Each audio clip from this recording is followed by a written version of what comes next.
I'm James Langer, the Public Information Officer for the City of Madison's Department of Planning, Community, and Economic Development. Today we're going to talk about two important and frequently used tools that guide change and growth in Madison: the Generalized Future Land Use Map and the Zoning Map. Let's start with the basics of what land use planning and zoning are, because their maps look similar and can sometimes be confused, but there are some key differences.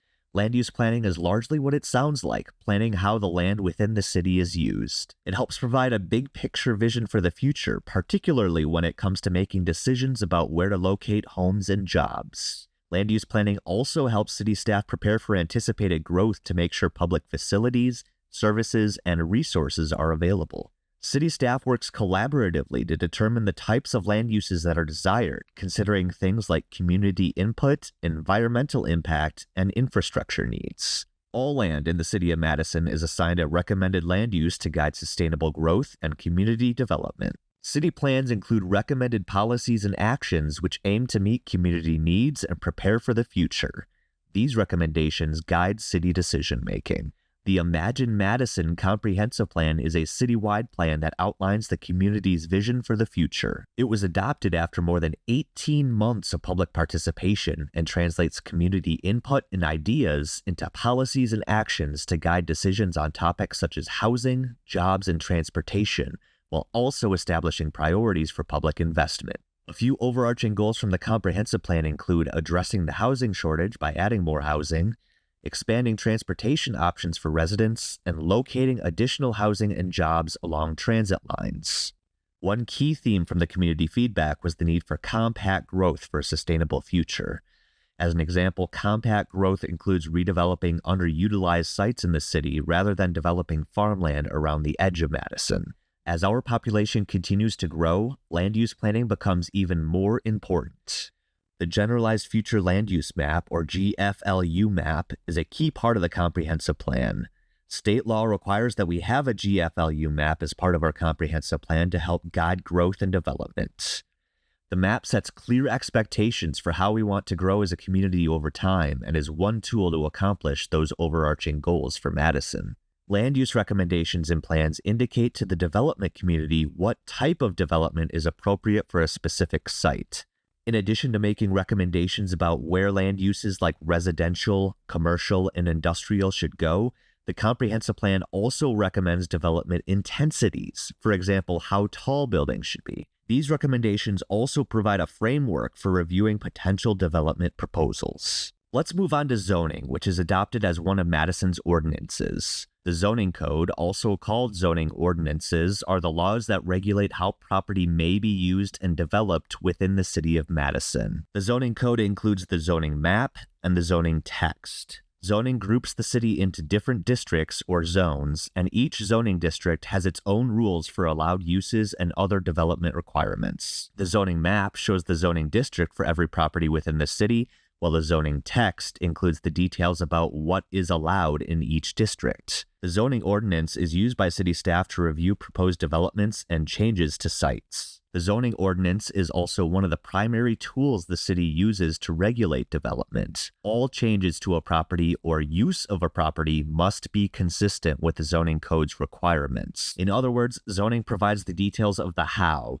They're the rules that the development, such as a new apartment building, is required to follow. Examples of those details include where buildings can be built on a property and what specifically is allowed to go into that building. Certain uses are required to be reviewed by the city's planning commission to consider potential impacts like noise or traffic. Now that we've defined both the Generalized Future Land Use Map and zoning, here's a few more ways to explain the differences. The Generalized Future Land Use Map is the community's vision for the future.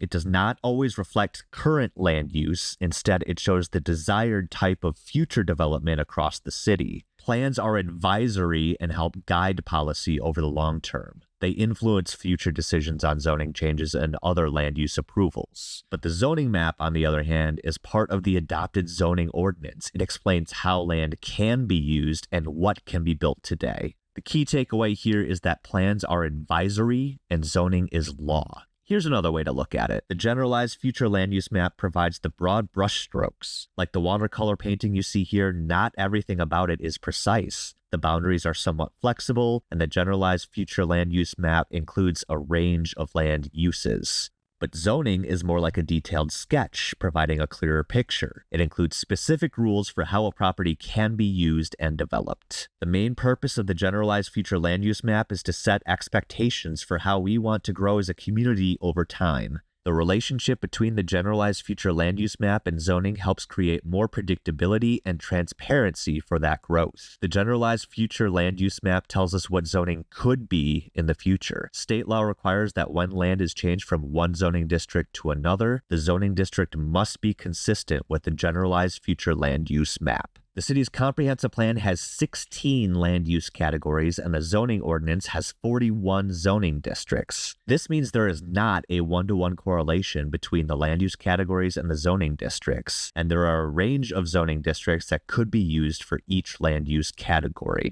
This table shows an example of which zoning districts match best with the Neighborhood Mixed Use, or NMU, land use category. Let's walk through an example of how this works in practice. Let's say a developer is requesting to change the zoning for a property to the Industrial General Zoning District, but the property is recommended for Neighborhood Mixed Use on the Generalized Future Land Use Map. That means the rezoning would not be approved because the Industrial Zoning District is not consistent with the Neighborhood Mixed Use designation on the Land Use Map. But if the developer were to seek a change to make it a Neighborhood Mixed Use Zoning District, or the traditional shopping street district, it could be approved. It's important to know that when the land use for a property changes on the Generalized Future Land Use Map, it does not automatically change the zoning for that property. A rezoning or map amendment is needed to change the zoning district for that property. A land use change on the Generalized Future Land Use Map also does not force a property to develop or redevelop, because development begins with property owners. It's important to remember that changes to the Generalized Future Land Use Map or zoning map do not force a property owner to develop or do anything different with their property.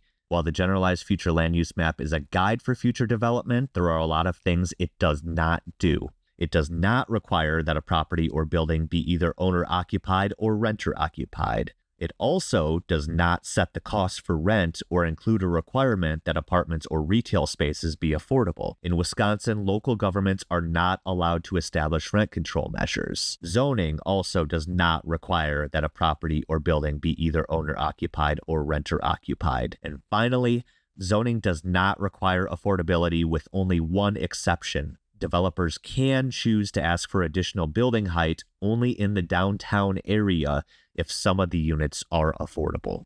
This overview is not meant to be comprehensive. If you have additional questions about this information, please contact the Planning Division and staff would be happy to answer those questions. You can send an email with your question to planning@cityofmadison.com, or you can call the number 608-266-4635.